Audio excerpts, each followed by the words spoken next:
Listen to the wind. It sweeps across the vast, unbroken Mongolian steppe, carrying nothing but the cold whisper of forgotten centuries. The tall grass bends under its invisible weight, just as it did 800 years ago. If you are lying in bed right now, pull your blanket a little tighter, let the warmth surround you, close your eyes, let your shoulders drop, and allow your breathing to slow down. Tonight, we are not going to read from the blood-stained pages of military conquests. We are going to unearth a different kind of history, a quiet one. We will travel back to a time when empires crumbled and rose with the rising sun, only to find peace in the ultimate silence of the earth. History books will tell you about a storm that devoured the Eurasian continent. But tonight, our journey begins at the very end of that storm, in a place that does not exist on any map. It is the year 1227. The sky over the Khenti Mountains is a canvas of bruised purple and grey. Imagine the rhythmic, heavy thud of horse hooves striking the frozen dirt. Behind that sound, a procession moves like a long, dark shadow against the pale horizon. This is a funeral. But there is no weeping. There are no grand monuments being erected. The man who conquered more land than anyone in human history, the man who held the lives of millions in his calloused hands, is making his final journey in absolute, terrifying silence. His name was Genghis Khan. Yet, the irony of his legacy is as vast as the empire he forged. The ruler who possessed the world asked for only one thing in death: to vanish without a trace. The air is painfully cold. The scent of frost and dry pine needles fills the lungs. A specialized unit of his most fiercely loyal cavalry, the keshig, escorts the wooden cart bearing his body. Their faces are hidden behind iron masks of grief and duty. As they march, their blades are drawn. To ensure the great Khan's resting place remains an eternal secret, they carry out a grim, tragic, final order. Every living soul that happens to cross their path, whether it is a wandering nomad, a curious child, a stray deer, or a bird resting on a low branch, is swiftly and silently struck down. The blades slice through the cold air, leaving nothing but the wind to mourn. It is a violent act, yes, but born from a profound desire for ultimate peace. He did not want to be worshipped as a god. He did not want his bones to become a monument for the living to fight over. He simply wanted to return to the earth that had birthed him, free from the burden of his own legend. If you are still awake right now, just imagine the sound of absolute devotion masking itself in destruction. Once the body is lowered into the nameless ground, 1,000 horses are brought forth. For days, the riders guide these majestic beasts back and forth, their heavy hooves pounding the soil until every mound, every footprint, every sign of human disruption is utterly erased. The earth is beaten flat. The soil is packed tight, sealing away the greatest secret of the 13th century. Some legends even whisper that they diverted a river to flow over the site, letting the eternal waters wash away the very memory of his grave. The thundering of the hooves slowly fades into the distance, leaving behind only the gentle rustle of the steppe grass. The emperor of the world is gone. Think about the sheer weight of that choice. The human ego naturally craves immortality. We build towering statues, we write thick volumes, we crave recognition, and we carve our names into stone, desperate to be remembered. We carry so much anxiety in our daily lives, worrying about our status, our achievements, our legacy. Yet, here is a man whose empire stretched from the Pacific Ocean to the Caspian Sea, deciding that his final act of absolute power would be an act of absolute erasure. He understood a truth that we often forget in our restless lives. No matter how much land we conquer, no matter how much wealth we hoard, the earth eventually reclaims it all. The crown is infinitely heavy, but the soil is endlessly forgiving. The silence of his unmarked grave speaks louder than any pyramid or grand mausoleum. It tells us that greatness is fleeting, and that true peace is found only when we finally let go of our need to leave a mark on this world. But how does a man reach such a profound, isolated conclusion? To understand the quiet surrender of his death, we must listen to the harsh noise of his beginning. Before he was the great Khan, Before the world trembled at the mere mention of his name, he was just a boy, shivering in the bitter cold. Let the image of the silent, trampled grave slowly fade away from your mind. The wind is picking up again, blowing us back through the long, dark corridors of time. 65 years earlier, on a frozen, desolate patch of land beside the Onon River, a child named Temujin is watching his entire world fall apart. The fire in his family's yurt is dying out. The shadows are growing longer, and the freezing cold is creeping in. The story of the greatest conqueror in human history does not begin with a glorious crown. It begins with a desperate, solitary fight to survive the winter. The year is 1171. The Mongolian steppe is not a romantic landscape of rolling green hills. In the dead of winter, it is an ocean of white, a frozen, unforgiving wasteland where the temperature drops so low that the very air feels brittle. Temujin is only 9 years old when his father, Yesuge, a chieftain of the Borjigin clan, is fatally poisoned by a rival tribe. The death of a leader on the steppe does not bring a period of mourning, it brings a brutal reshuffling of power. The tribe, unwilling to be led by a widow and a child, packs up their yurts and their herds, abandoning Temujin, his mother Holan, and his siblings to the merciless elements. They are left with nothing. No sheep, no horses, no protection. Just the clothes on their backs and the terrifying, infinite expanse of the frozen plains. Close your eyes for a moment. Can you hear the snowstorm howling against the thin, worn fabric of their isolated yurt? Can you hear the rare, precious crackle of dry wood burning in the center, struggling to push back the encroaching darkness? Imagine the deep, hollow ache of hunger gnawing at the stomach of a young boy, day after day, night after night. His mother, a woman of unimaginable resilience, spends her days digging through the hardened, icy earth with bare hands, searching for wild roots, wild apples, and whatever meager sustenance the frozen ground might surrender. They are the outcasts of the outcasts, living on the absolute precipice of death. This is the crucible. This is where the warmth of human innocence is slowly, systematically frozen out of Temujin's heart. In this desperate environment, morality becomes a luxury they cannot afford. The instinct to survive overrides the bonds of blood. The most chilling turning point of his youth occurs over something incredibly small, a captured bird and a small fish. His older half-brother, Bekta, who is stronger and older, steals this meager food from Temujin. It is a minor theft, but in a world where a single meal means the difference between living to see tomorrow and freezing to death tonight, it is an act of absolute tyranny. Temujin, alongside his younger brother Khasar, ambushes Bekta on a quiet, grassy hill. The arrows fly, the half-brother falls. It is a tragic, cold-blooded act, but as you lie there, safe and warm, try not to judge him through the lens of our modern world. On the desolate steppe, Temujin realized a terrifying truth. The weak do not inherit the earth. They are consumed by it. If he did not establish dominance, if he did not fight back with lethal finality, he and his mother would be the next victims. His compassion did not die.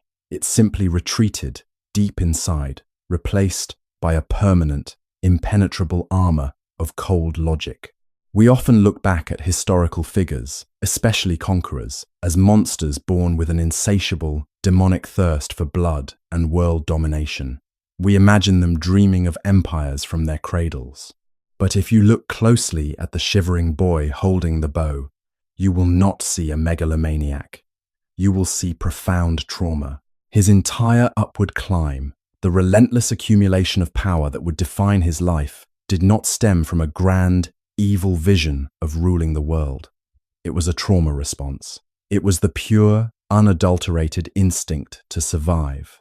Power, to Temujin, was not a crown to be worn for vanity. It was a shield. It was the only mechanism available to ensure that his family would never be abandoned, starved, or hunted again. He learned early that to avoid being crushed by the wheel of the steppe, he had to become the one turning it. Years pass like shadows moving across the sunline. The boy survives the winters. He grows taller, his shoulders broaden, and his eyes carry the heavy, hardened gaze of a survivor. He manages to gather a small following, forming alliances based on loyalty rather than noble blood. He finally marries Borte, the woman he was betrothed to before his father's death. For a brief, fleeting moment, it seems Temujin has found a sliver of peace, a small flicker of warmth in his perpetually cold world. But history is rarely kind to those who seek a quiet life. In the dead of night, the silence of their camp is shattered by the thunderous sound of approaching hooves. The Merkit tribe, carrying an old grudge against his family, descends upon them like a pack of starving wolves. In the chaotic, terrifying darkness, Temujin is forced to flee into the mountains to save his own life. When the dust settles and the morning light breaks over the ruined camp, the devastating truth is revealed. His wife, Borte, has been kidnapped. This is the spark. This single, intimate tragedy is the tiny pebble that starts the greatest avalanche in human history. The agonizing feeling of helplessness, the same suffocating powerlessness he felt as an abandoned child, comes rushing back. But he is no longer a shivering boy. He realizes that the shield he has built is not big enough. To get his wife back, to ensure that no one will ever dare to take from him again, he cannot just survive within the chaotic rules of the steppe. He must destroy the rules entirely. He must unite the warring tribes, not for glory, but to end the endless cycle of raiding and kidnapping. The fire of his rage is lit, and this small, personal flame will soon grow into an inferno that will swallow the entire world. The journey to reclaim his wife is a path paved with blood and broken alliances.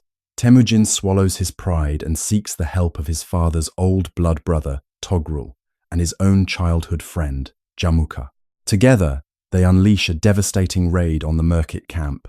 Borte is rescued, but as the dust of the skirmish settles and the cries of the defeated fade into the cold night air, a profound, chilling realization settles over Temujin. The rescue is not an end. It is merely a pause. The steppe is an endless, agonizing cycle of retribution. Today he is the victor, but tomorrow another tribe will strike in the dark.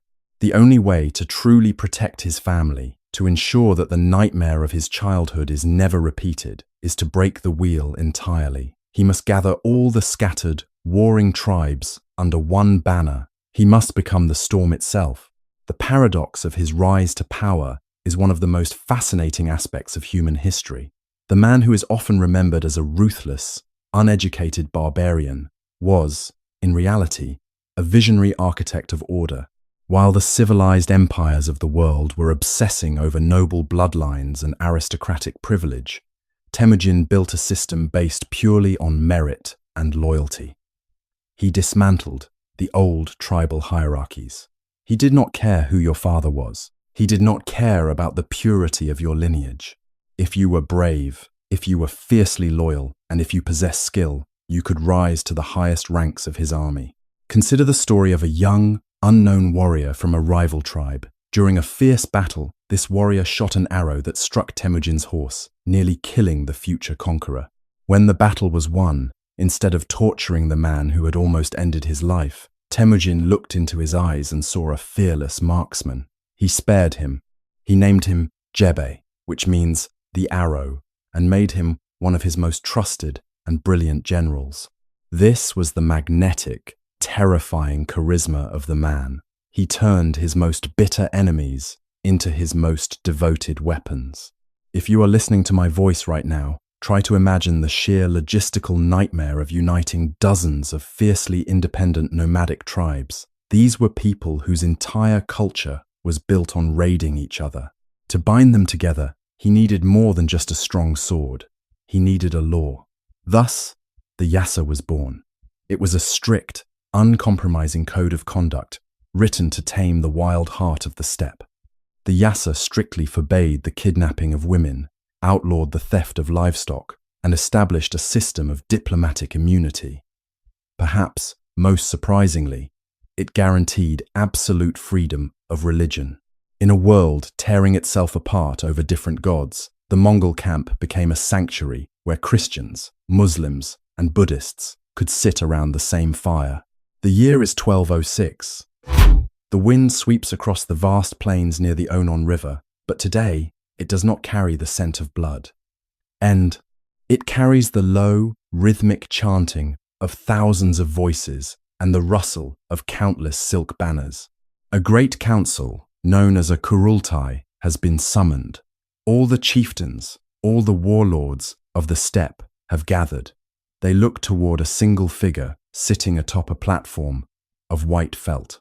The boy who was once abandoned to freeze in the snow, the man who spent decades fighting for his mere existence, is now bestowed with a new title: Genghis Khan, the universal ruler, the oceanic sovereign. The steppe is finally unified. The endless internal wars have ceased. A new nation has been forged from the ashes of tribal hatred. It should be a moment of absolute triumph, a time to rest and enjoy the peace he had fought so bitterly to achieve. But this is the heavy, tragic irony of power. The war machine he has built is a living, breathing entity, and it is ravenously hungry. An army of nomads, united primarily by the promise of shared spoils, cannot simply be told to put down their weapons and tend to their flocks. If they do not march outward, they will turn inward. If the momentum stops, the fragile unity will shatter and the nightmare of his youth will return. He is trapped by his own success. To maintain the peace at home, he must export the violence. The crown he wears is not made of gold, but of a terrifying, inescapable responsibility. While the rest of the camp celebrates late into the night, the great Khan sits alone in his yurt. The fire flickers, casting long, dancing shadows on the walls. His gaze slowly shifts from the unified grasslands of his home. He looks toward the horizon. To the south, the impossibly rich and ancient Jin dynasty slumbers behind its massive walls. And far to the west, beyond the mountains and the deserts, lies the sprawling, arrogant Khwarezmian Empire. The world is about to wake up to a nightmare, and the wheel of history is about to be turned in blood. In the year 1218, a caravan of merchants and ambassadors arrives at the gates of Otrar, a wealthy city on the edge of the sprawling Khwarezmian Empire.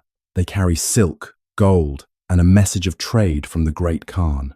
But the arrogant governor of the city makes a fatal miscalculation. He slaughters the envoys.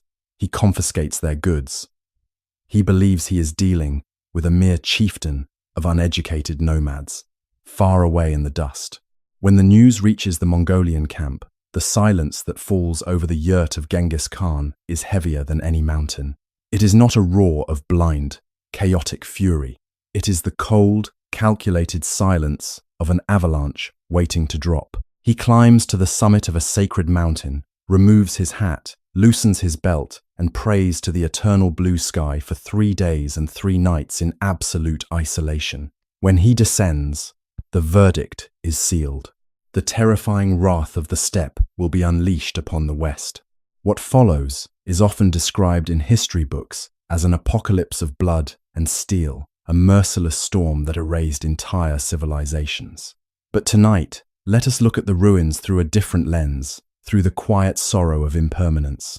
The great, shimmering cities of the Islamic Golden Age, cities like Bukhara, Samarkand, and Gurganj, fall one by one. But we will not focus on the clashes of swords or the screams of the fallen. Instead, look at the melancholy of the aftermath.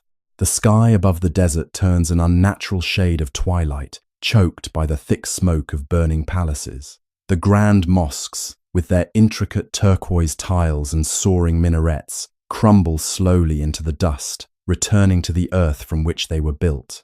Try to imagine, if you are lying in the dark right now, the profound stillness of a burning library. Tens of thousands of pages of ancient manuscripts containing the delicate wisdom of generations, slowly curling up in the heat of the flames.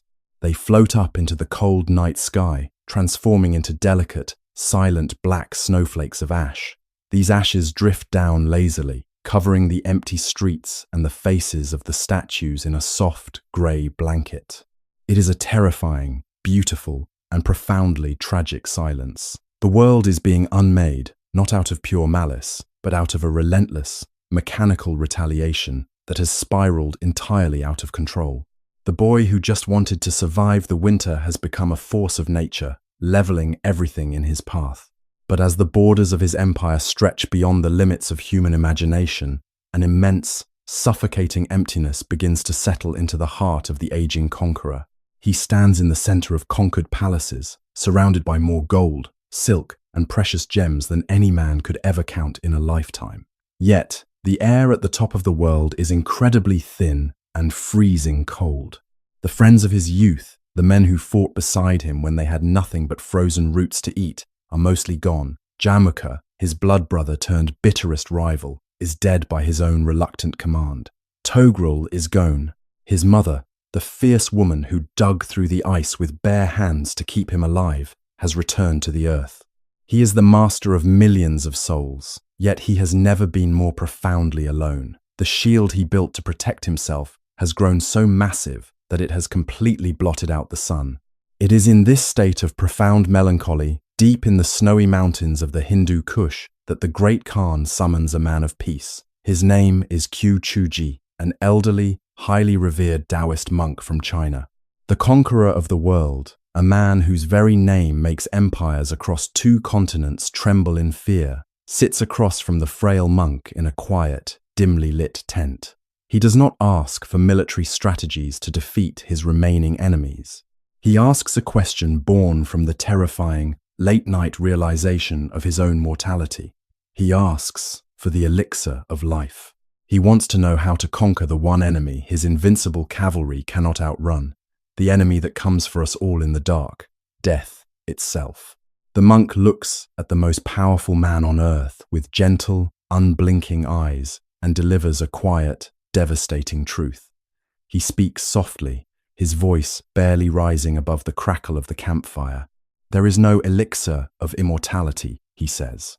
There is only the quiet preservation of life through peace and the inevitable, natural return to the void. For a man who has bent the entire known world to his iron will, this is the ultimate crushing defeat. But Genghis Khan does not rage against the monk. He does not draw his sword or order an execution. He just listens. The silence in the tent stretches out, heavier than all the gold he has ever plundered. Slowly, the realization sinks deeply into his tired bones. The empire he is building with so much blood, so much strategy, and so much sorrow is just a temporary shadow passing over the face of the earth. His invincible armies, his terrifying reputation, his endless wealth, absolutely none of it will cross the threshold of the grave with him. The great Khan bows his heavy head, looking at his calloused hands, finally accepting the absolute, undeniable law of nature. The storm is finally running out of wind. He begins to prepare, not for his next great conquest, but for his final, quiet surrender to the earth. The circle is finally complete. We return to where our story began tonight, under the bruised, freezing sky of the Khenti Mountains, in the year 1227. The violent, desperate boy who fought just to survive the winter had grown into a man who swallowed the earth, and now he has allowed the earth to swallow him in return. The 1,000 horses have finished their grim work. The ground is flattened, the grass is beaten into the dirt, and the secret is locked away forever. As the decades turn into centuries, the wild Mongolian grass will grow back, tall and indifferent. The fierce winter winds will sweep over the unmarked grave, howling the exact same song they sang when he was just a shivering, abandoned child. From the cold dust of the steppe he rose, and to the silent dust he has returned. History often struggles to define a man of such terrifying contradictions. He was the architect of an apocalypse, the bringer of a storm that wiped out ancient cities and silenced millions. But if we look at the grand, sweeping canvas of time, without the narrow judgment of human morality, we can see him as a necessary, brutal force of nature. Like a devastating forest fire that burns away the decaying, overgrown timber, his conquests cleared the rigid, fragmented borders of the medieval world. Through the ashes of his destruction, the Silk Road was violently stitched together. For the first time in human history, the East and the West were connected under a single, terrifying law. Ideas, technologies, and cultures began to flow across the continent like blood through a newly opened vein. The modern world as we know it was born in the fires of his wrath. But tonight, as the darkness deepens, and the world around you grows quiet, let us set aside the grand historical debates. Let us focus on the profound, humbling lesson of impermanence that lies buried in his unmarked grave. Think about the sheer scale of what he achieved. He commanded armies that darkened the horizon. He possessed wealth that could buy entire nations. He held the power of life and death over half the globe. Imagine the immense armies of the Khwarezmian Shahs, the heavily armored knights of the Russian principalities, and the massive infantry blocks of the Jin dynasty. All of them, millions of men, were swept away like dry leaves in a storm. And yet, the conqueror himself could not escape the very same fate. He could not bribe death with the treasures of Samarkand. When his final breath left his lungs, his hands were just as empty as the day he was born. He could not take a single coin, a single sword, or a single acre of land into the darkness with him. The magnificent empire he built, the largest contiguous land empire in human history, would inevitably fracture, crumble, and dissolve back into the sands of time within a few generations. His grandsons would fight over the broken pieces of his legacy until the Mongol Empire itself became nothing more than a ghost story whispered on the wind. This is the ultimate, inescapable truth of our existence. Everything is temporary. The greatest empires fall. The highest mountains are slowly ground down by the wind and the rain. The most powerful kings and the poorest beggars all eventually sleep in the same silent earth. When we realize the absolute, sweeping power of time, the heavy burdens we carry in our own lives begin to feel a little lighter. If you are lying awake right now, carrying the weight of the world on your shoulders, just breathe. Think about the anxieties that have been haunting your mind today. The deadlines, the conflicts, the pursuit of wealth, the fear of failure, the desperate need to prove your worth to a world that rarely stops to notice. In the grand, sweeping context of 1,000 years, these worries are lighter than the ashes floating above a burning city. They are just fleeting shadows on the grass. The man who conquered the world ultimately realized that the only true peace is found in letting go. So, give yourself permission to let go tonight. You do not need to conquer your world today. You do not need to fight every battle. Listen to the wind one last time. It is carrying away the ghosts of the great Khans, the dust of fallen empires, and the echoes of 1,000,000 thundering hooves. Let it carry away your worries, too.